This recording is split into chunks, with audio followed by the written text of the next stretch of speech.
parce que des fois, quand on observe ces émissions, ils n'arrêtent pas de rigoler, comme si c'était pour une blague ou quelque chose. Donc il y a ça. Et à part Mehdi TV, il y avait une émission sur 2M que j'aimais, il avait traité le problème de l'harcèlement sexuel, et c'est vrai qu'on sent que même les journalistes, ils n'ont pas une définition claire du terme dans leur tête. Donc même eux, ils sont des amateurs, disons, dans ce problème. Donc eux-mêmes, ils ont besoin de workshops, des ateliers pour comprendre ce qu'est l'harcèlement sexuel, quand est-ce que ça commence, un harcèlement sexuel, tu vois, donc je ne sais pas, je n'ai pas de nombre exact ou une étude exacte, mais on peut voir ça dans les émissions, nous, comme Marocains, sur la télé. Alors j'ai une question. Je vais me permettre de poser une question. Et ma question c'est pour nos invités espagnols, Marie-Antonio et Vicente. Alors, on a beaucoup parlé de l'espace public. Et moi je voyage souvent en Espagne. Et je vais vous dire une confidence. Quand je vais en Espagne, j'essaie de voir l'espace public, comment les gens s'habillent, comment les gens se comportent, et ainsi de suite. Mon impression, peut-être j'ai tort, mon impression c'est que la femme en Espagne est quand même respectée. Elle peut s'habiller comme elle veut, elle peut aller où elle veut, elle n'est pas vraiment ni verbalement ni physiquement violentée. Est-ce que c'est une fausse impression ou c'est une réalité? Parce que pour moi, quand j'ai entendu vos propos, je me suis dit, est-ce que je ne suis pas un bon observateur ou bien peut-être qu'il y a une réalité cachée? Je voudrais bien savoir, c'est quoi l'Espagne? Est-ce que c'est un pays démocratique, moderne, qui respecte la femme, qui respecte le corps, ou il y a encore une autre Espagne qui n'est pas visible et qu'on découvre avec vous aujourd'hui? ¿Me entiendes? Non. Tu peux traduire. L'he comprendido perfectamente. L'he compris très bien. Très bien. Ma réponse, c'est la plupart de la société espagnole, c'est comme vous dites. C'est la plupart.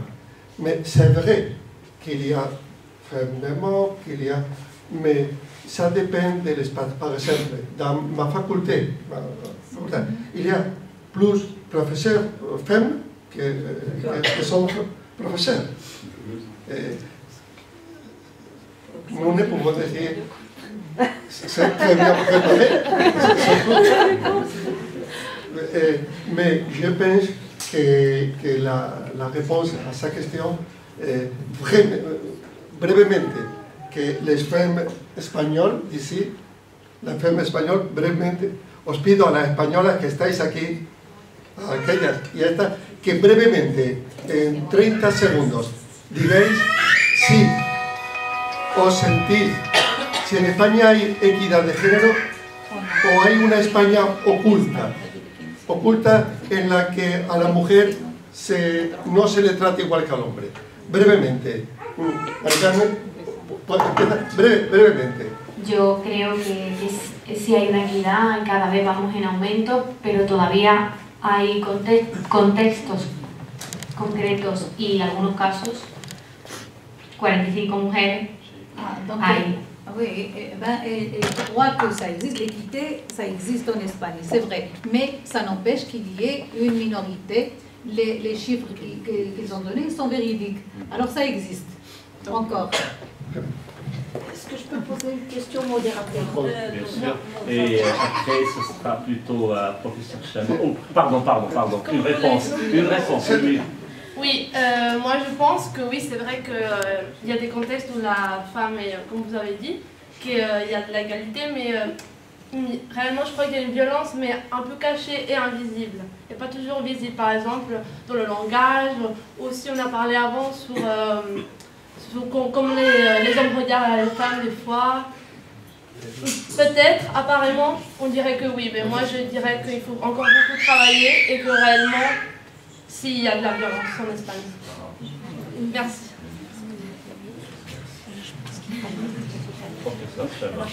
Alors, bonsoir tout le monde. Je remercie tous les... La dernière question. Je remercie tous les intervenants et intervenantes.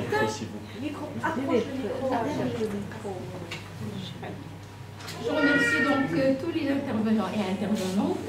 J'ai deux petites remarques à faire. D'abord sur la question de la loi qui tarde à naître, dont a parlé le professeur Zoran Lioui. Et je me demande si notre problème est un problème de loi, puisque nous avons des lois, mais notre problème c'est la pratique, c'est comment traduire ces lois sur le plan du vécu. Alors c'est une chose qui ne se fait pas, comme pas mal de lois sur les droits de l'enfance, sur l'interdiction de la cigarette dans les espaces publics, sur l'usage du téléphone dans la conduite. Alors tout ça c'est écrit, mais c'est une question de pratique. Deuxième petite remarque au professeur Aïcha, il a dit dans l'une de ses phrases, la femme doit savoir dire non, doit refuser, doit ne pas accepter le harcèlement sexuel. Alors, de quelle femme parle-t-on si l'on sait que notre société est un composite? C'est une, je dirais, une société qui souffre de plusieurs déséquilibres. Alors, toutes les femmes ne sont pas formées, ne sont pas éduquées pour dire non, parce qu'ils ne savent pas où sont leurs droits et où sont leurs devoirs. Et je vous remercie. Merci. Alors, vous voulez répondre? Est-ce qu'il y a une réponse?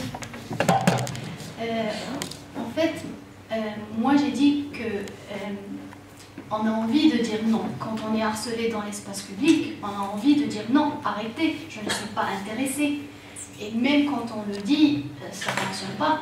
Mais quand on raconte à quelqu'un ce qui nous est arrivé, on nous dit chut, ne dis rien, c'est choumant, tout le monde va le savoir. Ou bien si on le dit à une figure masculine dans la famille, il va aller se disputer avec l'harceleur.